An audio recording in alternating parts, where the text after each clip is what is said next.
Good afternoon, you lovely people. Welcome back to Lily White Lane. I hope that you're all having a really good Saturday and weekend, and you're very welcome along to your match reaction to Tottenham Hotspur's 2-1 loss in Seoul, the capital city of Korea, to German giants Bayern Munich. And look, the result is secondary when it comes to pre-season. What matters are the performances of youngsters and new signings, how, patterns of play come together, how the system works, and obviously getting the fitness levels up. And when it comes to the performance today and how the game went, it was a game of two halves. The first half, we were battered like a haddock down your local fish and chip shop, completely ripped apart, and it really did remind me of the end of last season when we were coming up against top sides. The manager wasn't changing anything about the system, wasn't changing the squad or the players that we had, and we were getting destroyed. The Arsenal game where we were 3-0 down in 30 minutes, Newcastle beating us 4-0, and keep in mind that was a Newcastle side that,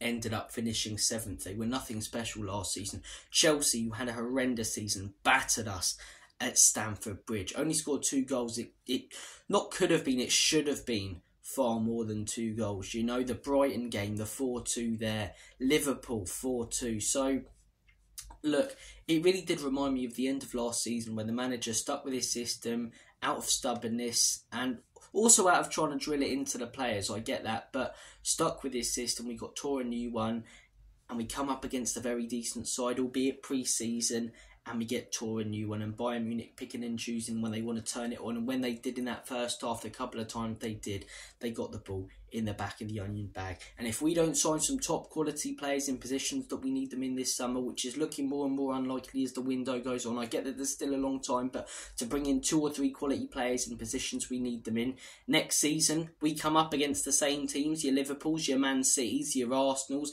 and we defend on the halfway line, we invert the wing backs, we don't change anything about our system and make ourselves predictable. Surprise, surprise, we'll get similar results to what we had at the end of last season for doing the same thing with pretty much the same squad. But look, I don't want to be all doom and gloom because it is only pre-season, and as I say, you can't read too much into the performances, but it just did remind me of the end of last season and scares me about coming up against top sides if the manager isn't going to adapt, which, as I say, I think there's more chance of me going on a date with Margot Robbie than Ange Postecoglou trying to defend in a game of football. So, look, second half I thought was a lot brighter, especially when we brought the youngsters on. From the 70th minute onwards, we were playing some really, really good football. Start of the second half, we had a couple of chances. As I say, Vicario made a good save, and then Pedro Porro scores an absolute worldie. I get that he came into the midfield to score that goal, but you see this guy, as I say, I don't know why we're playing him as a midfielder. I don't know why we're inverting him. He's always played as a right back on the wing, staying wide. Keep him there, man. He's a right back, and if anything, play him at right wing. Who else have we got? Brennan Johnson. Does he do anything better than Pedro Porro? Is he quicker? Maybe slightly, but is his finishing better? No. Pedro Porro scores far more goals, and they're all absolute worldies where he just absolutely smashes it into the back of the net. I'd be happy to see Pedro Porro at right wing, in all honesty. Do I want, to see an Eze or someone like that, or quality winger come in? Yeah, but Pedro Porro, I'd choose him right now over Kulusevski, who's better, in my opinion, in that number 10 position, and Brennan Johnson. So, it's a great goal from Porro. And at the end of the game, when the youngsters came on, because I've said the youngsters have impressed me so far in pre-season, and yes, it's still pre-season, and Bayern had youngsters out as well, but we'll see how those youngsters get on, with a bit of a bigger test against, future stars. Not just future, good players that Hearts had coming through, or Team K-League had coming through, or QPR. Future stars at Bayern Munich and top quality players that were still on the pitch, like your Goretzkas and your Kimmich. And one man who really impressed me, who I think we should start against Leicester, Lucas Bergvall. What's the point in bringing in all these youngsters, focusing on Project Youth, and then not giving them any game time? Last season, we were 20th out of the 20 teams in the Premier League when it comes to giving, as I say, teenagers game time. You're bringing in all these youngsters, you're focusing on Project Youth, play them. Give them minutes. Maddison did shit all at the end of last season, and he doesn't deserve to start the first game of the season because his name's James Maddison. Oh, he's a good bloke. So he's Bob down at Sunday League. Do you know what I mean? Why does that matter?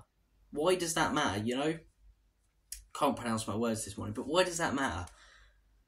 Lucas Bergvall, as I say, he's impressed in pre-season. You give him that chance in the first team. If it doesn't work out, it doesn't work out. But give these youngsters a chance. I want us to go out there and sign a Tony, a Gyökeres, Julian Alvarez. But if we don't, play Lancashire over Richarlison. We know what Richarlison's going to give us. Give Lancashire a go in the Premier League, you know. So, look, I want to see the youngsters given a go in the season. Mikey Moore, definitely another one. As I say, I get people saying, you know, he's too young and you don't want to bring him into the first team squad too early. But when you're ready, in my opinion. And, you know, Lamine Yamal is...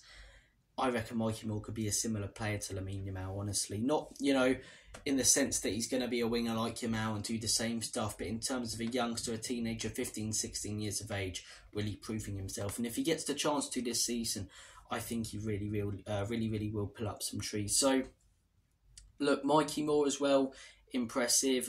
Abbott as well, someone who we don't really talk about a lot, someone who I don't really see a massive future for at this club, impressive. So the youngsters have been really good throughout the whole of pre-season, and they were good again today. We actually looked a lot better when they came on. They were hungry, you know, energised. I get that it's because they're trying to take their opportunity, and, you know, the senior players, it is pre-season, and you'll see more hunger from them, you know, during the season. But although it is pre-season, there's 63,000 people there, and probably because it's in Korea, a majority of them are supporting Spurs, you know, fighting for that club badge, no matter what you're playing in, whether it be a pre-season friendly on the other side of the world, or whether it be a Premier League game. The youngsters have done that in pre-season, and they did it again today, so I've been impressed. So the big takeaways from today for me are the system. As I say, if we play it against top sides, I've always said this, we will get Porro a new one this season like we were at the end of last season.